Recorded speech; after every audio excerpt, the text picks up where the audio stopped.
What's the wildest thing an old person has casually mentioned to you in conversation? One guy told me how he made his money in life. I almost couldn't believe it. I work at a retirement home, so old people saying crazy things is kind of just a part of my daily routine. One of my favorite old heads was this guy Sanders. He was super sharp for someone his age, and he was aware that since he was old, he could get away with saying things that someone my age would probably get fired for. He used this ability to crack some of the funniest dirty jokes I've ever heard. He seriously could have been a comedian. He was also a bit of a Casanova at the retirement home. He was super loaded, so he definitely could afford to be living on his own. But he told me that living at the retirement home was like being in college again, surrounded by single women. He would always be telling me about which girl he was seeing at the time. I know they are old, but believe me, they still can get frisky, especially Sanders. The one thing that Sanders never talked about was his job.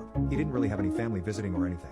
And I knew he was paying for the retirement home himself, which is pretty expensive. He also was always buying designer clothes, and he looked just as funny in them as you were imagining. I always thought it was impolite to ask, so I never did. One day I was cooking some dinner for him and I casually asked him if he liked to cook. His response was, "I used to," but then the cops found out. Thankfully, they didn't find all the